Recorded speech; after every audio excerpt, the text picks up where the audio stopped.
Yeah, I wish I could say I'd recorded in like number 2 studio, which was the Beatles, but I did get to go in there actually with one of the EMI engineers, because our producer went down with us, and I met him there, and we did some stuff down there, and then I got the tour and I stood in Studio 2, and I walked up those steps where George Martin used to sit, which is like, that was such a weird moment.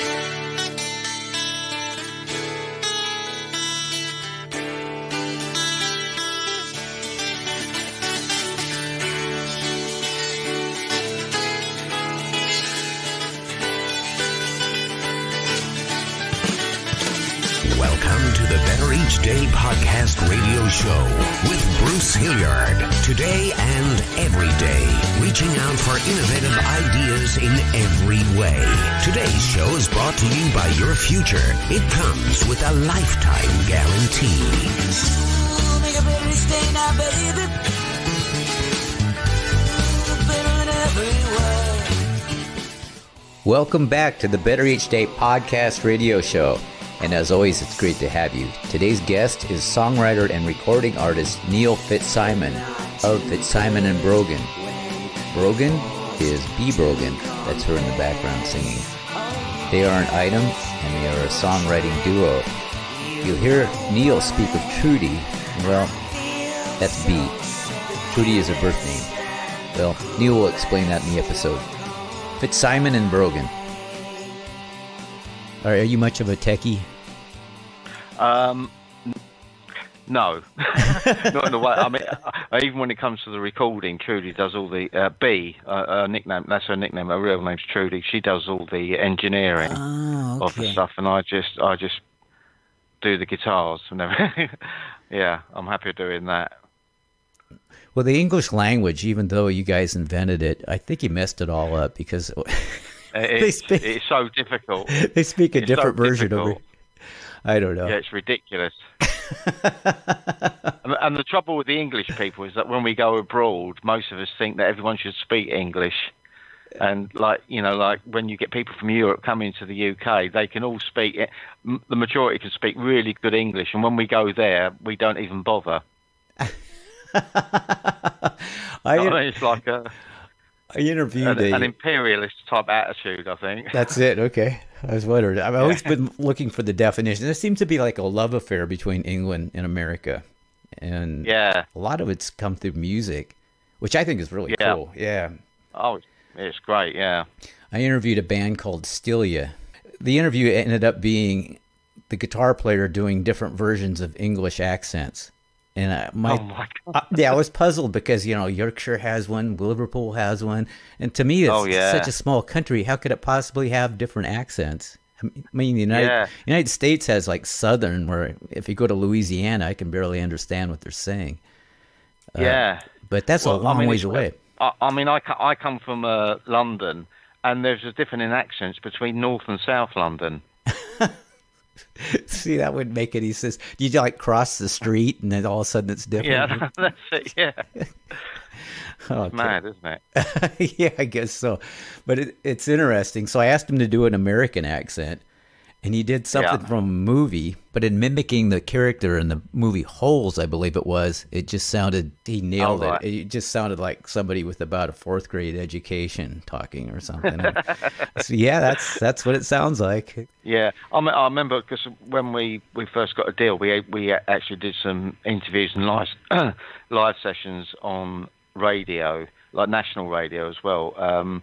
And it was terrifying. I mean, when we had to play live for the first time, it was we were a little bit reticent, and that's why I'm doing the interview, because Bee is not that great at doing interviews. She finds it hard to talk, where in the past I've always been like, when it was the band Pretty Blue Gun, I was their spokesman, and I guess I'm sort of like the spokesman for both of us now as well. Yeah, some people shy away from it, and God, I'm a pretty nice guy. I'm not going to ask, if you do anything weird in the shower or anything like that, Funny you should mention that. No. Yeah, okay. That'll be the first topic. So Trudy is her birth name, and she goes by Bee? Yeah, Bee, yeah. That's what her mum called her, and it just like stuck, and that's what we all call her. and we've been going out for quite a while now. But we actually met when she answered an ad for an audition for girl singers when we were like forming the band, and she sent me some of her stuff and everything, and I thought it was really good. I loved her voice, and I phoned her, never having spoken to her before, and said, I think your voice is good. Come along for this audition. She said, oh, actually, I would like my stuff back because I'm too nervous. Oh. And I actually said, oh, don't be so bloody ridiculous. I said, and that was the first words I ever said to her. That, so she's always remembered that. And then I actually managed to coerce her into coming round to my house first so I could teach her the track that we would be using in the audition. And there was about another 15 girls turning up, and she came for that, and she turned up for the audition, and she was easily the best that we saw. But it just shows you that people, a lot of people, when they've got a talent like that, they're not the ones that push themselves to the front.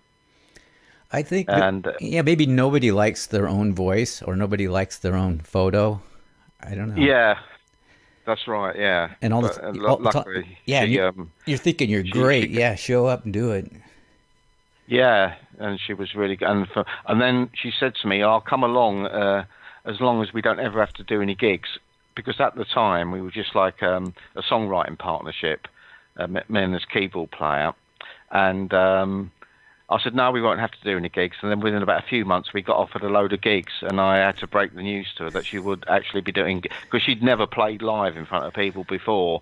And I think our first gig was in front of about 600 people, which is quite a big step, for someone who's never been on stage before. Yeah. It kind of doesn't make any difference. I think a living room's hard to play because everybody's intimately close in. I think if you're on a stage, it might be a little bit easier. Well, when we toured with Pretty Blue Gum, we toured with people from that film, The Commitments, which I don't know if you had that. It's quite a big film about an Irish soul band. I think it won an Oscar, and we went on tour with them. And to be quite honest, some nights there were a couple of thousand there, and it didn't make any difference. As you said, when we played like different pubs and clubs in London, when there was about 10 or 15 people, that was more difficult, I would say. Isn't that strange? It's psychological. I'm afraid of garter snakes, and they're harmless. Yeah. What's the deal? Yeah. And you might as well be playing for 50,000 people. Yeah. Big Blue World. That's new. Yeah. Everything's new to me. I'm surprised I haven't heard of you guys. It just blows me away. Yeah, well, we run into trouble with our record company. That we signed to an indie label who then quickly got some licensing deals through Sony, and they started spending money like it was going out of fashion. We did some of that, our stuff down at Abbey Road, and various other big name studios. But by the time it came to our album being released, they'd run out of money, to be quite honest. And so there was no promotion behind it, and it just disappeared. And then we had to go through a legal thing with them. We sued them for restraint of trade, but it took 16 months to get out of the contract. And we did have interest from a couple of other companies, quite big, Stiff Records and ZTT. But then our record company turned around and said, all right, if you want to take them, you've got to give us the £75,000 we've spent on them. So consequently, the interest called. So we were left in like no man's land for about 16 months, which, that's a lot more common than what people think. Well, I know. I hear about it all the time. And to me, what you're doing is you're creating something out of nothing, and then it gets into the world of business and politics, and then it goes through the horse, and then it comes through the other end of the horse, and you have a whole different thing, And that's not what you intended. That's not why you love music.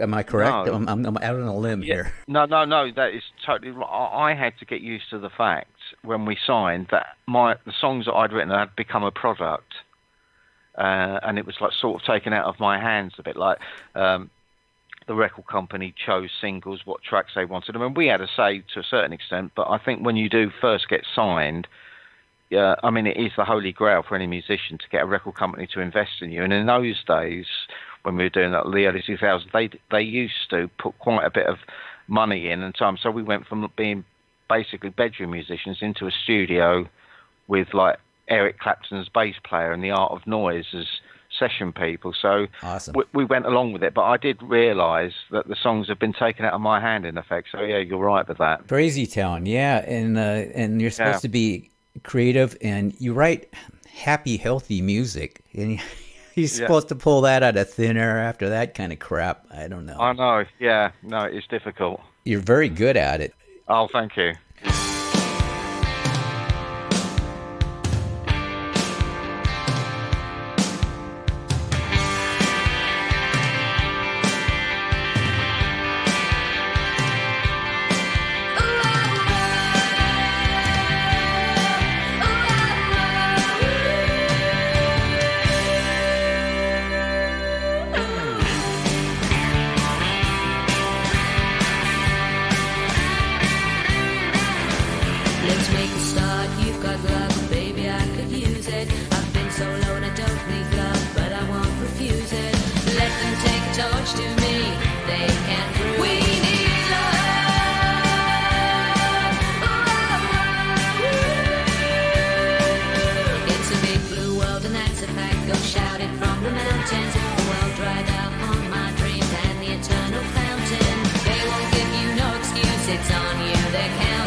How far do you find that you write to a point and then Bee gets it and then it becomes something even better?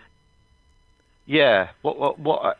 I mean, I write in the old-fashioned way. I mean, when I was a kid and a teenager, I was really interested in the songwriters and what they did, you know, and who had actually written the song. So I write in the old-fashioned way. I write with me, a guitar, and a blank piece of paper, and then I give myself about 45 minutes on each time, and if something hasn't come up, then I just give up because it's not going to come. I got that advice from Sting actually years ago, not personally, but I read something about him. And Elton John says the same thing. Yeah, I think it's right. And then basically I do the lyrics, and then I've got the melody, and then I'll play it to Bee, and then we'll sit there, and then we'll work out an arrangement for it, and she'll add bits that I hadn't thought of, and then what we generally do then is like leave the song for like a couple of weeks or play around with it. Just don't instantly record it, because it's amazing how many times I've listened back to a track and thought, God, I wish I'd done that on it, you know. But and that's what we do, and then we start building the track up. The vocal arrangements get very elaborate sometimes. It's simple. Yeah. They're hooky. I want to explain the term hook. My listeners, you hear it a lot, but why don't you define it? It's kind of elusive, but yeah, it's something that's necessary, I think, in pop music. So go ahead. Yeah. I think, I mean, that's what it's all. I mean, you know, my musical heroes of all time are the Beatles. Yeah. I mean, you know, the absolute that's what everything I judge by them. They're the benchmark as far as I'm concerned. That's the gold standard. they were so instant and getting into their songs. I mean, even they tried a thing out that, you know, other people have used since, and that is they start off with the chorus and then go into the verse, like with She Loves You and Can't Buy Me Love.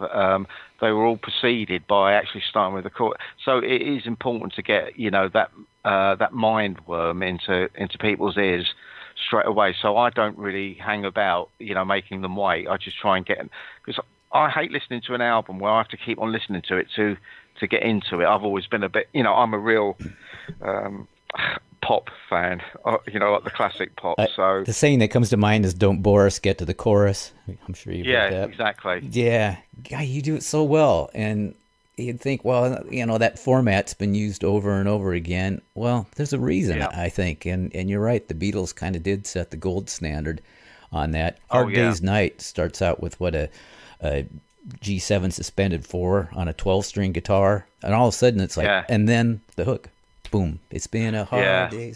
And that chord's been the subject. If you go on YouTube now, you've got so many different people saying how that chord was played at A Hard Day's Night. It was apparently they had a bass note that was like a modulation on the main chord. I mean, it's very technical, but I mean, nobody's ever been able to work it out really what they did on that chord. But I mean, it's so, as soon as you hear that chord, you know what's coming. Yeah. So George Harrison and George Martin are gone, so maybe we'll never know the actual. Sad, isn't it? Yeah, it is. Yeah, every time somebody passes like that, a little bit of my childhood goes with it. Yeah, that's right. Yeah. You're working with Pat Collier, the producer. Yeah, that's right. Yeah. He produced that Katrina and the Waves song, "Walking on Sunshine." Walking on Sunshine. Yeah, that's it. Yeah, and he's worked with other people like the House of Love, the Wonder Stuff, Belinda Carlisle.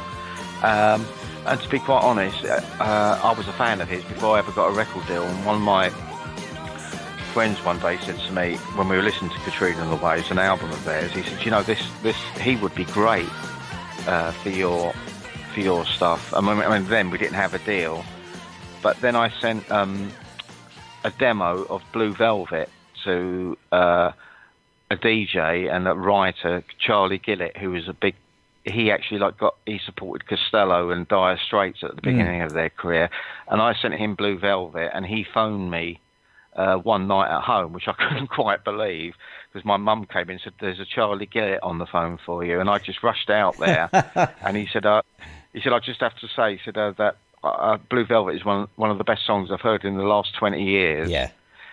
He said, "But you need to have a deal." He said, "But, you know, I wish you luck with it," because he couldn't really offer it. He said, "But I'm going to put you in touch with Pat Collier, who was one of my heroes." And I didn't preempt him at all. And he said, because I think, you know, that would be a marriage made in heaven, you two working together.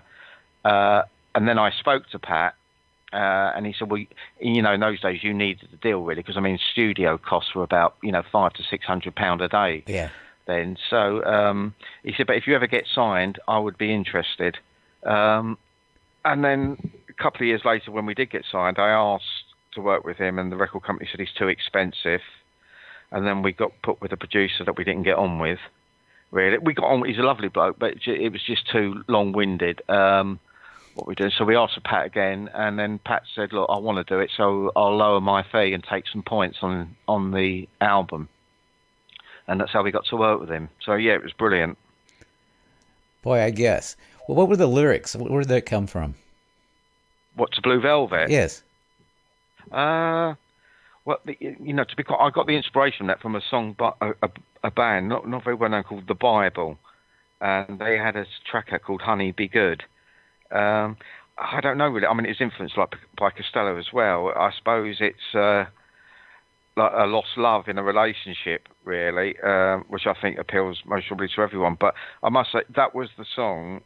That was the last song I wrote before me and Trudy started going out together, because she said she saw something else in me when she heard that song. So it worked.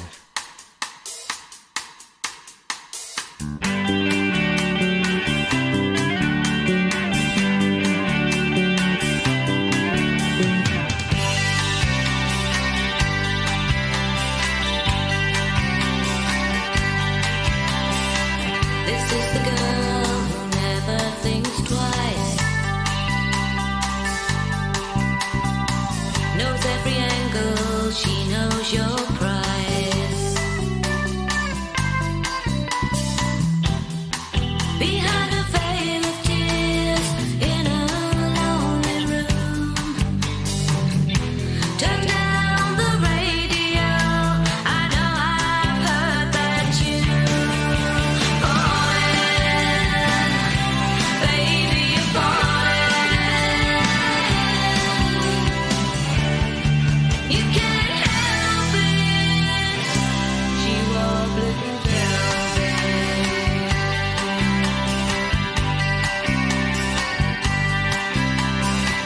This is the girl who never needs to try. No blood spilled when you're home and dry.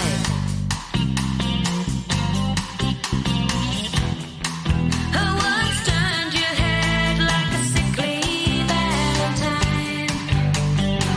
You're not the first, you're not the last. It happens all the time. Falling, baby, you're falling. You can't help it. She wore blue velvet.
She wore blue velvet. She wore blue velvet.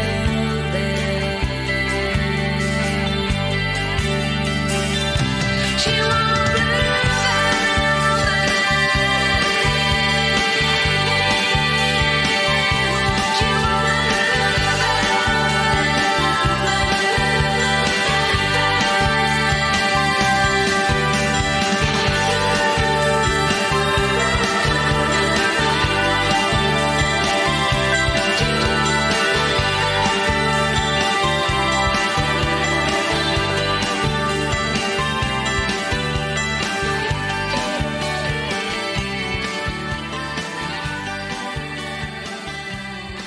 Do you write better when you're smitten and you're falling in love and you've got that rush going on?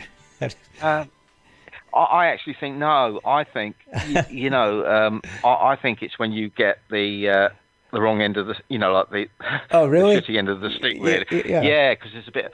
I love that with like Elvis Costello, like his bitter lyrics and everything. I mean, it was it's bordering on misogyny in a way, but I really got. Yeah, I'd find it hard. I find it hard to write happy, so I had to do that for the Eurovision Song Contest a few years ago, and one of those tracks is going to be on our next album that's coming out in the fall, and that was difficult because I had to write two uplifting, like joyous songs, so I really had to change my mindset for writing them. Why is it to me they come across as being happy songs? Yeah, I know. The lyrics aren't necessarily, but it almost makes it somewhat of a paradox in that, we're sad talking, but we sound happy. Yeah, I know. Yeah, because it's very upbeat, isn't it? And I think that's like down to Pat's production as well. It's so like high energy that he put into it, and he was always demanding that of us when we were in the studio. But yeah, I know what you mean. It is a bit of a paradox that some of the lyrics, if you look at them more closely, are all about relationships that have gone wrong. Yeah, and Elvis Costello really is good at that. I heard an interview with Paul McCartney, and they were doing some stuff together. This was probably 20, 30 years ago. And he said writing with Elvis Costello was like writing with John Lennon because Paul would say, I got to admit it's getting better, and Lennon would say it can't get no worse. So they kind of that's right. bounce back and forth with that kind of a thing. Yeah, I love that with Lennon. I mean, some of the songs he wrote were so bitter, like "Run for Your Life," which I think now would say was a bit misogynistic. With some of the comments in that, I'd rather see you dead than see you with another man. It's a bit heavy. That for 1966, that is pushing it a bit, I think. It really was, and I'm sure, and you've probably run into this. Somebody told him not to do it, but he went ahead and did it. And because he was a Beatle and they were the hottest thing on the planet at the time, he could do it. Yeah. But I'm sure you write stuff that somebody says, no, we got to change that around. And how do you deal with that? Well, yeah, I had that problem actually in Pretty Blue Gun because I was doing rhythm guitar, but I do both guitars now because it's just the two of us. But we had a lead guitarist who objected to some of my misogynist lyrics, so he called me round for a meeting with the drummer. The drummer said he wanted a meeting, and I went round and I listened to his argument, and then he said, how do you feel about that? And I said, well, if you don't like it, you can always leave the group. So that ended it, really. Oh, jeez. Well, that's a short conversation, huh?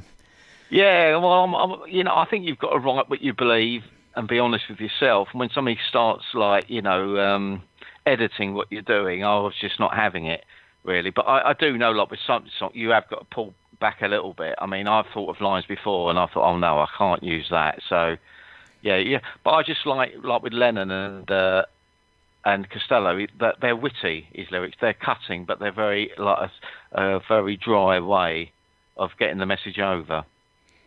I totally understand what you're saying. Yeah. You've written for TV and film, right?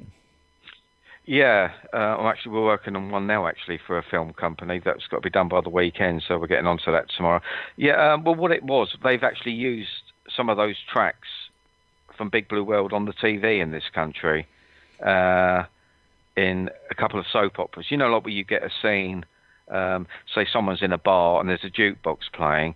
Well, a lot of TV and film companies, rather than paying an exorbitant fee for getting to say use a Beatles song or somebody really well known, they go for an artist like us who's not so well known, nowhere near as well known, but writes in the similar style that they want. So we get briefs saying we want this, we need a song in the style of so-and-so, so then we try and do that. But more often than not, we've just written the song, and then somebody from a TV company would say, yeah, that would be a fit, and then the publishers use it. They get together with the publishers and use it. That's cool. Any exposure is good exposure, I suppose. Oh, yeah. You write and perform... Apparently one of our songs was used on an advert in South Africa. I don't know why. Of all places, yeah. Well, that's cool. Yeah. With the advent of the internet, I guess you can be in Antarctica and the penguins are going to be dancing. I don't know. Well, that's right. I mean, I've got an interview later this year with a radio station in Trinidad and Tobago. So, and that's all the wonder of the interview. I mean, it's a great thing in a way for musicians because, when we started, you had to have a deal to get onto the radio. That no way could you get your stuff heard. But now, I mean, it's opened it up to everybody, which is great in some ways. But then again, you've got to really push yourself and get the right people behind you to, stand out from the rest. Same thing with this podcast. I have... analytics that show what countries it's being listened to, and it's all over the world. And I don't know. Amazing. I don't know how to speak Chinese, but somebody in China's listening to it, so it's got to be amazing, isn't it? Somebody that speaks English, unless they just listen to hear the music that I put in there. But what's the biggest challenge as an indie musician, though?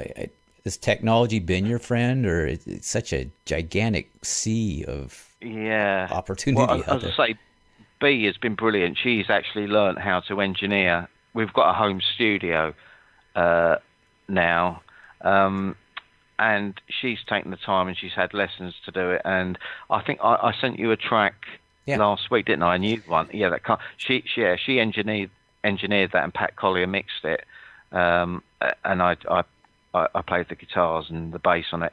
But she's really got her head round that, and it's terrible in a way. But I've never been able to get an interest in it, so it's a bit shameful, really. But yeah, she's on behalf of both of us. She's managed to learn all that stuff, and it is. I mean, when I first started, it was just like a 4-track recorder on tape, and now, my God, you're using Cubase and you're using all this that support it and Steinberg. Oh, but yeah, I give her credit. She's really stuck at it.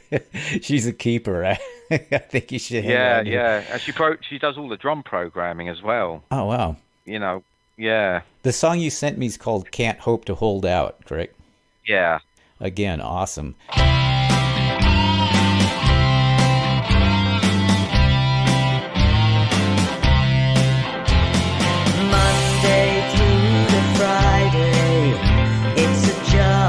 Tell them apart. I grab someone and tell them what I think, but I just ain't got the heart. I can't hope to hold out much longer. I can't hope to hold out much longer. I can't hope to hold out much longer for you.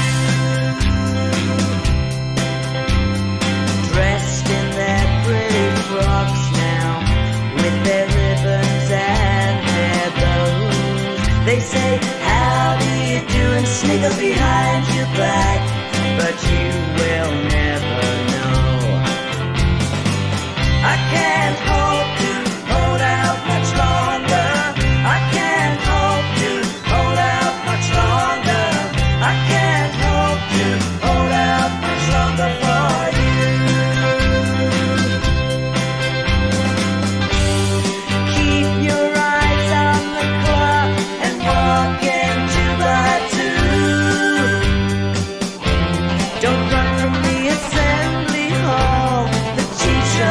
Looking at you.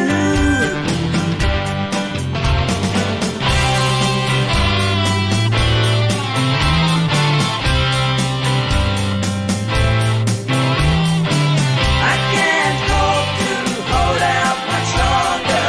I can't hope to hold out much longer. I can't hope to hold out much longer for you. I can't hope to hold out much longer. I can't hope to hold out much longer. I can't hope to hold out much longer for you.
Listening to the Better Each Day podcast radio show with Bruce Hilliard. We'll be back with a new horizon, but until then, honor the future. It comes with a lifetime guarantee.